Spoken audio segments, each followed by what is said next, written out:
All right, so we'll go ahead and get started then with our annual safety training presentation and just go through a summary of this.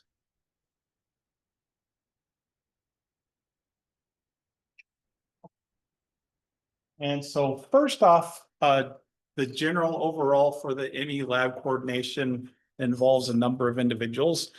We have our ME lab coordinator that really manages the logistics with the faculty, the student mentors for the shop, the 3D print resources with the aquarium and reef area and other shop resources. We have our student mentors who then assist with the labs, are assigned to projects to assist with, and just in general help with shop, 3D print, and other resources. And then we have our ME machinist that can also fill many of these roles, but generally is not involved with teaching labs or being assigned to projects. His role is primarily to be a resource for research manufacturing activities. And so all of those groups of individuals within the ME labs have authority to assist students through their project efforts. And so we work closely as a team to assist everyone through that process. And so with that, there are a number of safety trainings that all students need to do on an annual basis to be able to use their shop resources here on campus. And so the first one we had earlier in the semester with the general hazard communication and lab safety training. This is really just basic safety requirements for working in the laboratories at South Dakota Mines. Margaret gave that presentation, and EHS recommends that students do this on an annual basis so that safety kind of stays at the forefront of your mind as you're using the shop resources. So for senior design, that was required. Storeroom procedures, this is if you're dealing with the purchase of hazardous materials, those are all ordered through the chemical storeroom with their process. I did not require this for all students, but for some of my teams, those students that are involved with treasury roles, that type of thing, I required them to be aware of this and attend the training. And then for senior design, I also had Margaret go through the hazardous waste procedures because it seems like many of the teams do work with hazardous materials or chemicals and need to be aware of how to handle those properly. There's other trainings that are available too, such as biosafety. On occasion, we'll have teams do that are in collaboration with the DME students.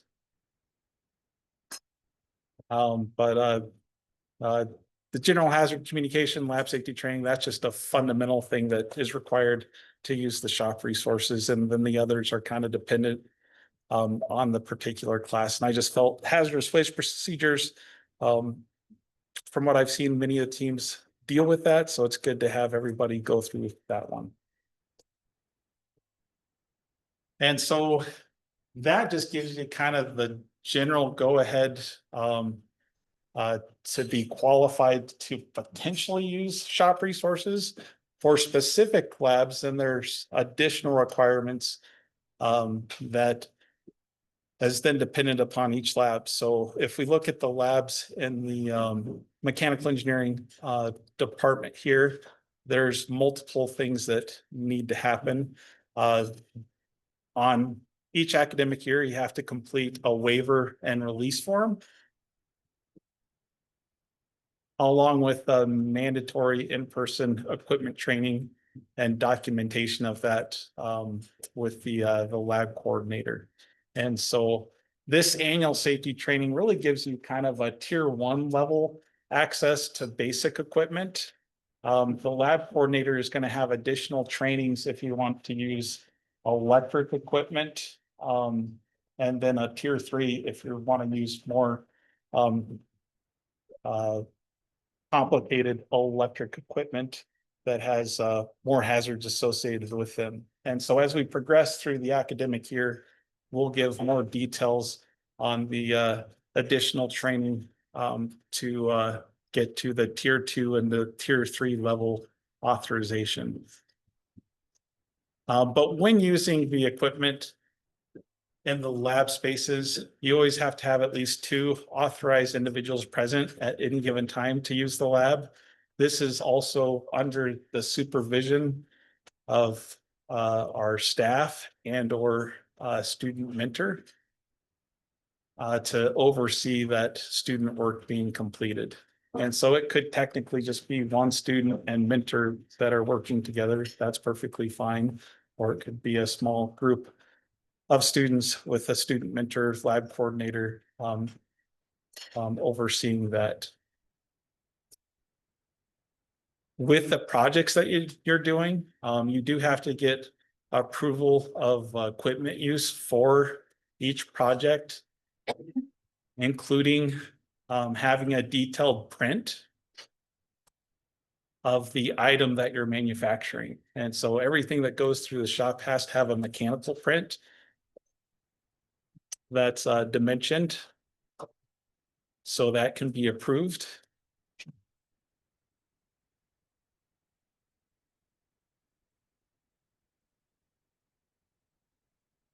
And just safety in general, looking at clothing requirements. Main thing is don't have any loose clothing. Make sure your hair is tied back.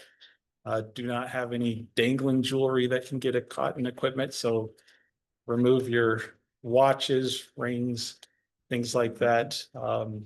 No headphones or cell phones when the equipment is in operation. Gloves are prohibited when operating equipment. You want to really avoid anything that can get grabbed on the equipment as it's in operation, as that could maim your hand if it gets caught when it's in the glove.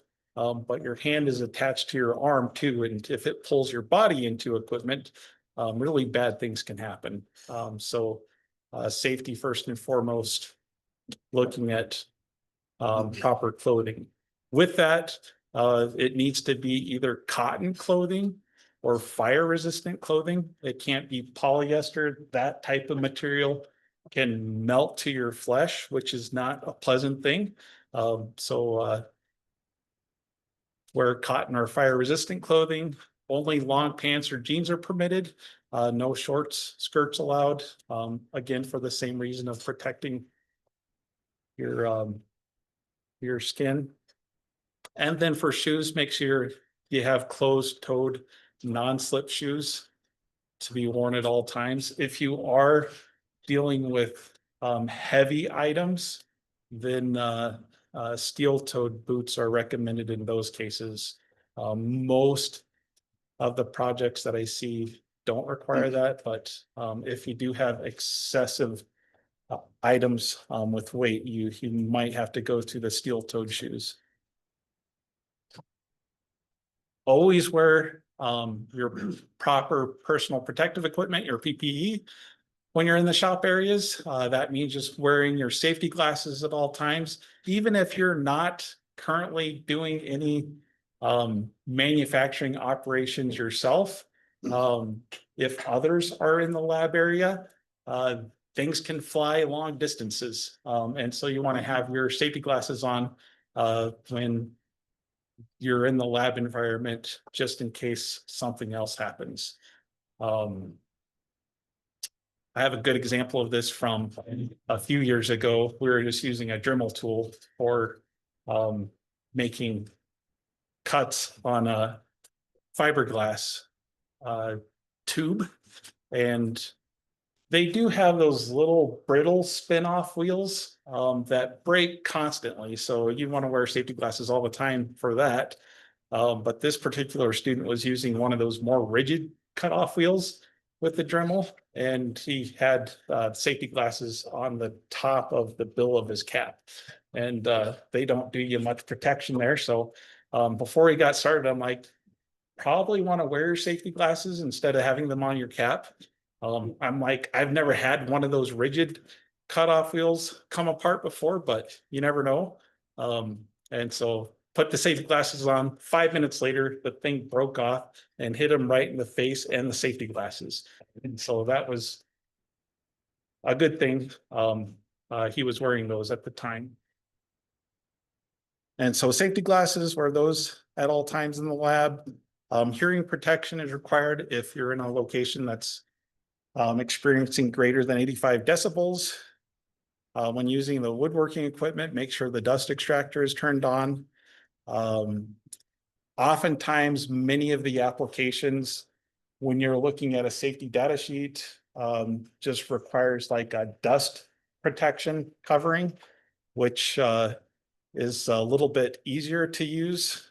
There's no special requirements to use a dust mask, but if you do need to use a personal respirator, you have to go through a pulmonary fitness test for that.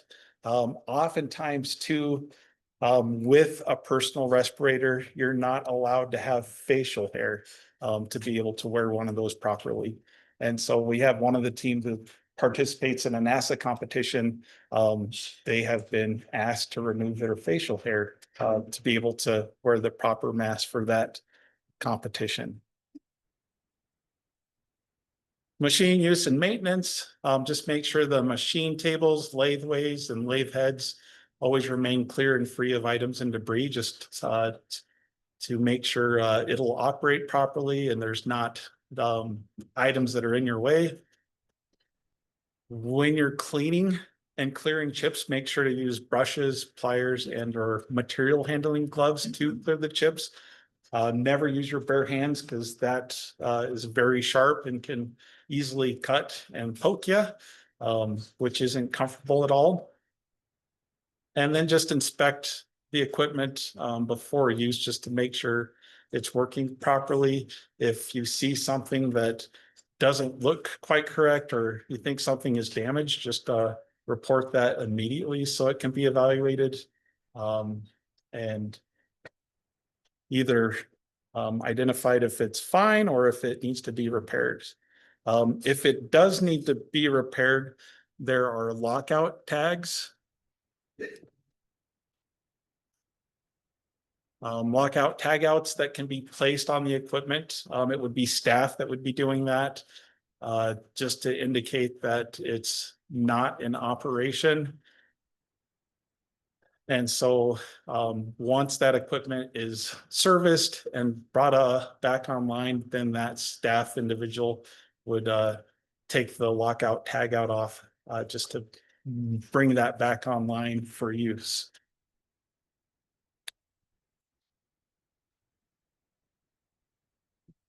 Just in general, in terms of emergency procedures, in the event of an emergency, if there's an injury, fire, medical, anything like that, your first step always is to call 911 just to get emergency personnel here on campus as quickly as possible. There are some things that you can do within the shop environment too that could easily save a life. In the shop, there are these 4 emergency stop buttons along the wall, which cuts power to all the equipment in the room. It'll leave the lights on, so the lights won't shut off. But if there's always 2 or more people in the lab at a given time, but if an accident does happen with the equipment and you're across the room, it might be a lot quicker to shut off the equipment with the emergency stop button on the wall as opposed to going across the room to help an individual. And so make sure you're aware of where all the emergency stop buttons are located. So you can assist an individual if they need that. My other good example of that is my Space Scholar experience down at the Air Force Research Lab in Albuquerque, New Mexico. I worked in space vehicles for a summer, and for about a few day period there, I needed to work with the machinist to make modifications to the samples that I was testing. And so day one, when I went into work with the machinist, I went in and I had my hair tied back. And he first commented on that. I'm glad to see you're prepared with your hair tied back and your safety glasses on. I had long hair until about 2016. And then nature was catching up. And so I thought I would cut it so I could beat it to the punch. And so he mentioned that about him being happy that I had my hair tied back. And he's like, well, come over here. I want to show you something. And he brings out this binder. And he mentions that he was using the lathe one time. He had shut it off, so the power, it was no longer powered. But for some reason, he decided just to go in and look at the dial indicator to see what the measurement was. And as he was going in, it caught his long hair and started to pull him towards the lathe. It wasn't under power, but there was still enough momentum in there. He stopped himself, but it pulled all of his hair out of his head. So he basically got scalped. And the binder he had, he showed me the picture of what that looked like.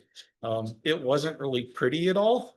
And so, yeah, there's reasons for being safe in a shop environment and following the procedures. And so be aware of where the emergency stop buttons are.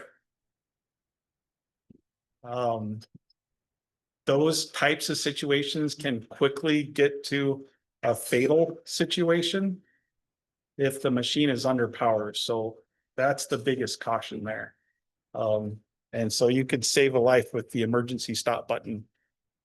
There's also the eye wash stations in the area, fire extinguishers. If someone has a heart issue, there's the automated external defibrillators that are available in the civil mechanical building. And so I'll show you some maps of the building so you can kind of get a general idea of those locations. We all know the fire drill locations, where to meet in the case of a fire drill, but then in the case of a real fire, you just want to get out of the building as quickly as possible and make your way to those similar locations. And that's now located kind of between the classroom building and the Nucor building across the crosswalk area on the other side here by the classroom building. But overall, just familiarize yourself with the locations of the emergency stops in the machine shop area, where the fire extinguishers are. They're all over the place, but be aware kind of in the areas that you're working. Be aware of where the eye wash stations are, first aid kits, all those things. And then as Margaret mentioned earlier in the semester, regardless of the severity, just report all accidents, injuries, or near misses on the website that's given. The main reason you want to report those is just EHS will do an evaluation and see if there's any changes needed to the procedures to help prevent that in the future. And so just going through the different floors of the CM building. This is the main historic part of the building, the first floor. So ME office is over here on the kind of the east side. Lots of lab spaces back here. But the map shows you where all the fire extinguishers are. The shaded areas are kind of safe areas in the case of a inclement weather, tornadoes, that type of thing. But if you're in the main civil mechanical building, the easiest way to get out are just the main exits on the west and the east side. Just noticing that there's two exits in case one exit is not accessible due to a fire or another reason, you have another exit to go to. When you get to the second floor, if you're kind of on the north end of the building, most likely the quickest way will be to go down the stairs and out the corresponding west and east entrance. you see, again, fire extinguishers all over the place. But there's one AED device on the second floor, kind of by across from the aquarium area where they do the 3D printing. But if you're back in the shop areas, there's all sorts of locations of egress from those areas. So it's kind of good to be aware if you're working in a lab, just to be aware of where the quickest way is to get out of the building. It might just be 5 feet away from you as opposed to 75, 100 feet away. And so there's exits out the wood shop, off the porch area to the balcony behind the cat lab. There's exits outside of the cat lab, outside of the machine shop. Amp area has exits. Civil area has exits. There's an exit to the other balcony. So lots of exits. And lots of fire extinguishers. There are first aid kits around as well. Third floor, there's not a whole lot up there. There's a few fire extinguishers, but there's really no way to exit the building other than going down the stairs and out the main entrances, the west and east side. And so that's your quickest way to get out. There are doors to get to the roof, but those are normally locked, and that really doesn't get you beyond the building. It may get you on top of the building, but best way is to get out. Then we have the new addition with the computational mechanics lab. I'd call that relatively new, within the last 20 years. But the main floor there is another good location to go with inclement weather. And there on the first floor, there's another AED device back in that area by Dr. Landy's office. I think Dr. Reddearth is back there as well in that area. From the computational mechanics lab, there's an exit out the main entrance, the east one, and the CML also has an exit out the first floor as well, just on the far east side of the building. From the second floor, there's more fire extinguishers. And again, you can go down the stairway out the far east entrance or out the main entrance. And so lab usage in general, looking at tool and equipment usage, it's only used for intended purposes that we have for engineering education. Modifications or unauthorized use of tools and equipment is strictly prohibited. And the main thing is always just to return all the tools to their designated storage locations after use. From a general cleanliness guideline, just maintain a clean and organized work area, clean up all the debris, spills, and tools after completing tasks.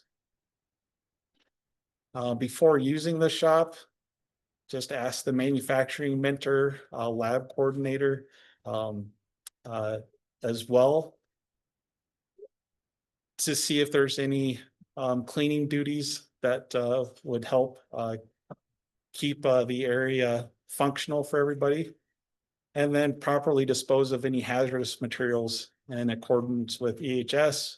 And oftentimes your safety data sheets will give you information on how to properly dispose of those as well.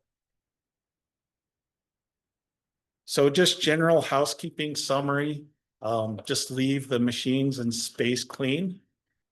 Return all the tools and equipment to their designated location or to the designated return area. Make sure to notify staff of any broken or damaged equipment.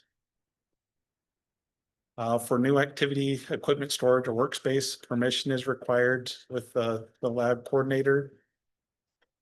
Clean all your work areas after use. This really becomes hugely important in the spring semester as senior design teams are going through development of your prototypes. Because that's a learning space for both your prototype development and a teaching space still for ME 126. And so if a senior design team doesn't leave themselves enough time to clean up after themselves. It's usually going to be a mentor that's spending the first 15 minutes to clean up that space before they're able to train the 126 students in their particular lab session. And so that gets to be both time consuming and detrimental to that training process. And so always make sure to plan your time accordingly so that you leave yourself time to clean up your workspace. No material is stored within 18 inches of sprinkler heads. That's just code. Spills should be cleaned up immediately from work areas and floors.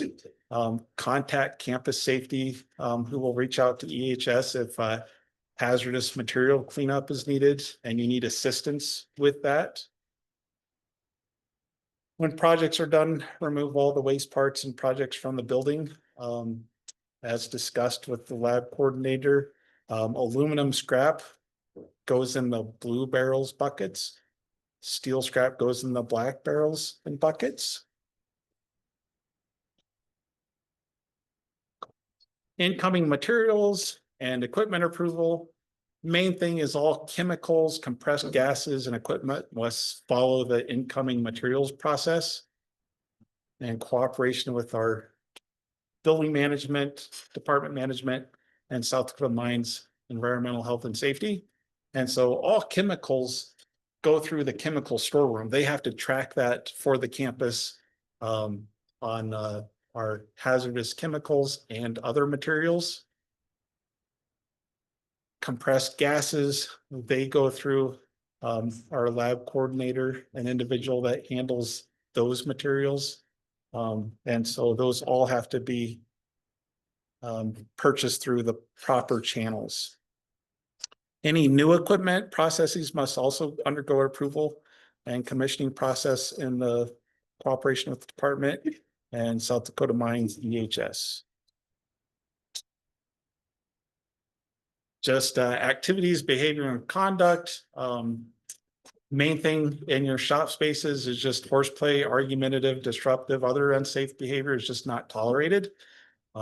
Violators will be subjected to removal from the lab and disciplinary action. And so really always remember that lab use is a privilege that can be taken away.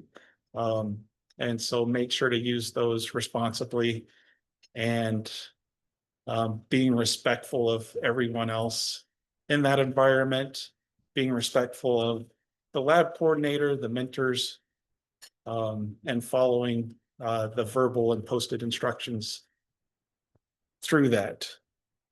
No open drinks or food are permitted around the equipment. Also, any use of substances that are going to impair your operation are not allowed either. Project limitations. Projects must not involve anything that could result in injury or death in the event of that failure. So you can't make climbing tools or body armor. Those go through strict codes and standards when they're designed in industry for commercial use. Any shop equipment must not be used for unauthorized profit making. So don't make things that get charged then to a local company for making a financial profit. It's for educational use only. And then likewise, functional weapons or realistic weapon models are also prohibited. Dangerous, unsafe materials or components are also prohibited.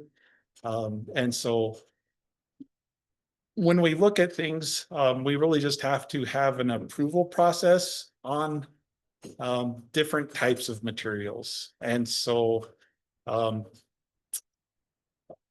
working with one of the teams, we had a chemical that was being used, a chemical engineering major, and looking at the safety data sheet, once it comes into contact with air, it makes cyanide gas, which is not a friendly gas. And I just checked with them. I'm like, you know, this is a very hazardous material, right? And they're like, oh yeah, we have all the proper PPE. We have the fume hoods over in the CBE building. I'm like, just working with EHS on that, making sure everything is set up for the proper use of that. Well, let's make sure we let the mechanical engineers know, because they might just be curious what this is, open it up and take a look inside, and that's not what you want to do with that chemical. So just making sure it was properly stored in a secure location and only used by those individuals that were trained on how to use that properly.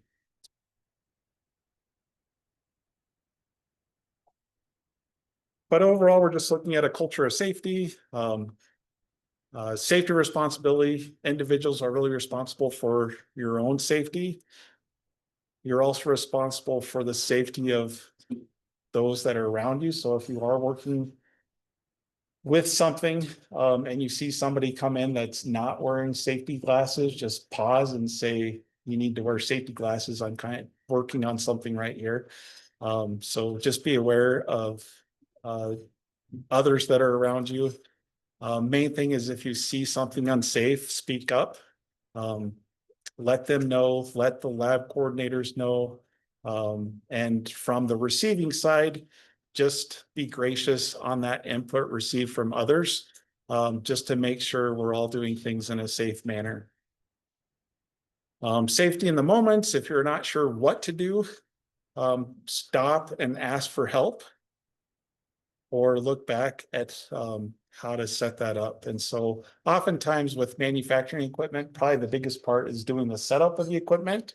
Once you get to the actual machining part, it's just a matter of incrementing that back and machining off a bit at a time. And so it might just be that setup type operation that you're getting assistance with. And once everything's set up, you're comfortable moving on from there, being supervised. But then do a mental check before each action. Make sure your part is fixtured properly. It's tightened in the vise or however. The tool is collated. If you're looking at a lathe and you have, say, a chuck that's being used in the chuck key that's using the chuck to tighten things, make sure the chuck key is removed and make sure speed is correct before turning on the machine. But that's the overall general safety training presentation. And so we'll conclude that there. And I will stop recording.